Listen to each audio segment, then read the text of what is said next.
Okay, so Bill and Scott have had a similar situation this year for mangoes, and both of you grow a lot of varieties of mangoes, and you were expecting a certain amount of mangoes on your plate this year. There was an expectation, yeah, and unfortunately that did not end up being the result. So, like, what happened? Why do you think it was such a bad year? Both of you live south and west from where we are right now. Yeah.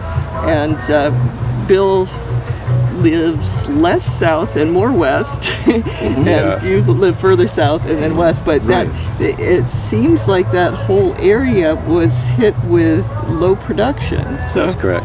Yeah, I live almost out by the Everglades, and most of my trees flowered a lot, and then it put fruit out, and they only got to be maybe golf ball size, and they start dropping. I didn't even get that far. I had 3 trees flower sparsely,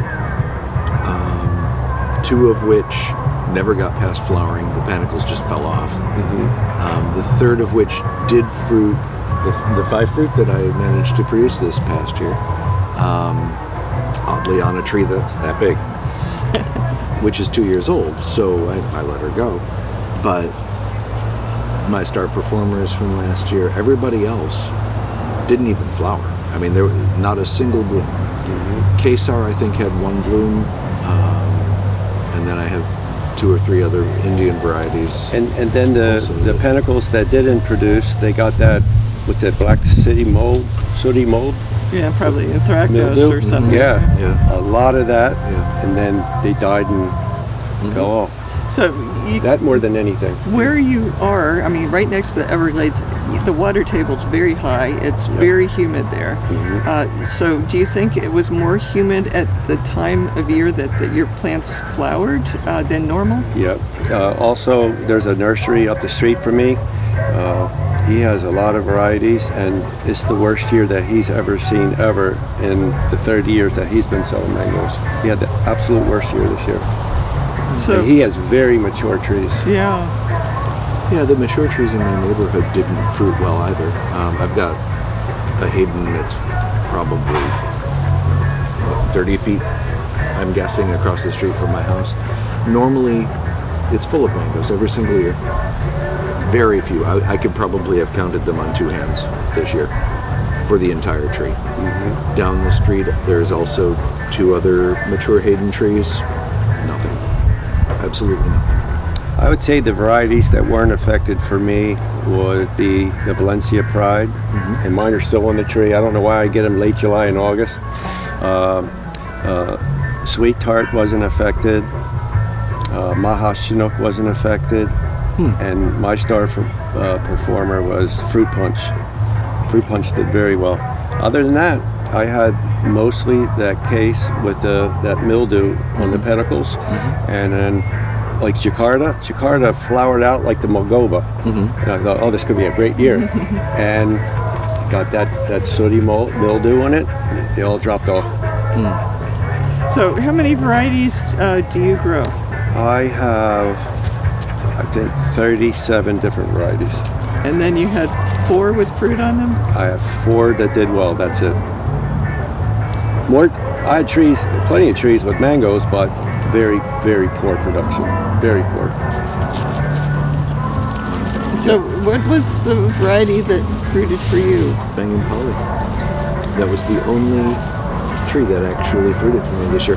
Maha, for me, didn't even flower this year. Not a single flower. Yeah. Couldn't believe it. Star performer last year. She was great. I have 2 Maha Chinook from Excalibur. They didn't do anything. The ones from Zill, I don't know how different they are. They all flowered out like crazy. That's really interesting. Yeah. So that was kind of weird how that worked out.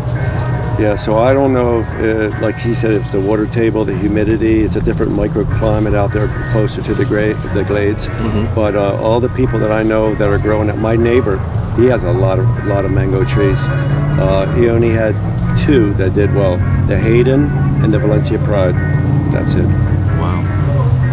It doesn't bode well if it's a temperature issue, and our climate is getting. I know it's being denied, but if our climate is actually getting warmer, it doesn't bode well for any of us in that area. Mike Bender told me that it's been growing for a long time. He says he's seen a year like this before, not this bad, and the next year was a wonderful year for mango. So I'm expecting next year it should be very good.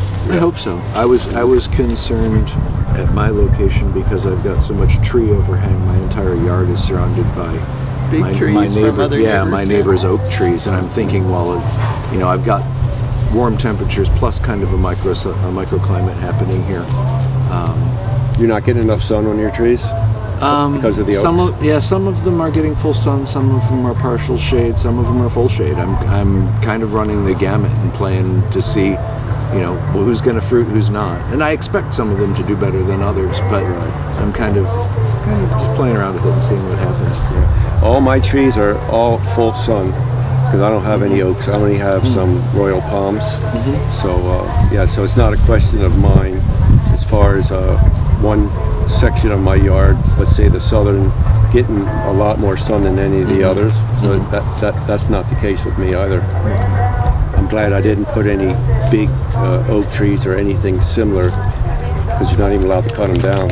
Right. Yeah, that's a bit of a problem. But I've seen about 6 or 7 palm trees go down in the last 2 years, and I still see 2 or 3 more coming down. I know. I saw those nice palm trees, and your days are numbered. Bill has gotten into the fruit tree and especially mango business. Every time I crank that chainsaw out, I bet they're sweating. Yeah, they're waiting for the day.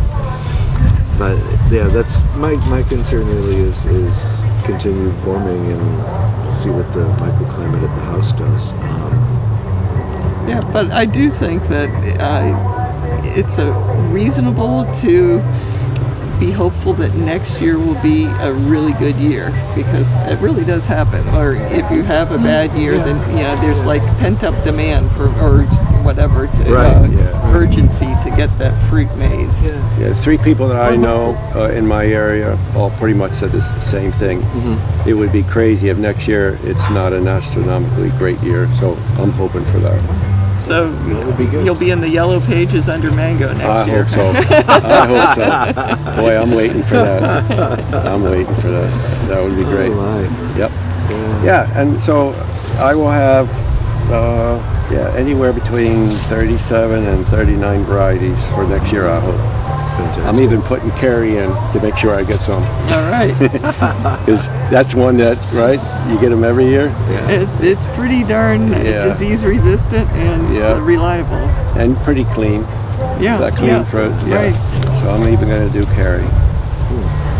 Good. Yeah. Well, thanks for sharing your experiences this year. It's you want mangoes every year, but sometimes things happen beyond your control, and so it might. It's probably the case for a lot of people in Western Broward and possibly even in Western Miami-Dade that they had a poor year for mangoes. So it's to me amazing the difference from east of 95 and further west that you get to 95. I mean, you think of South Florida weather as South Florida weather, but not really the case with the mango trees. There's absolutely true. I mean, this is less than 5 acres, and there's some trees, the back of the property, same variety as the front of the property, and completely different production and whatever. It's there are microclimates even on the same parcel of land. Even if you're on a 1/4 acre lot, the side that is on the west side of the house, versus the east side, it's a different climate. And so I hope next year will be a good year for me. I hope, and you too. I hope so as well. It was a bad year, but it was a good grafting year. So it would increase your variety in the year that you don't. The nurseries around me, what mangoes they sold out quick because obviously my area didn't get very many mangoes. So it's there was no waste. You know, if you have a great year, it's hard to sell them all, right? Before they get overripe. They went fast out of my area. They were quick. So, Bill, what I'm hearing is next year we might not be seeing very much of you because that's not the case. you'll be at your house No, like that's not picking the all case. those mangoes. Yeah, I'll still come here. That and the bananas. Yeah, I got to come here to get fertilizer, right? I'll find a reason to come.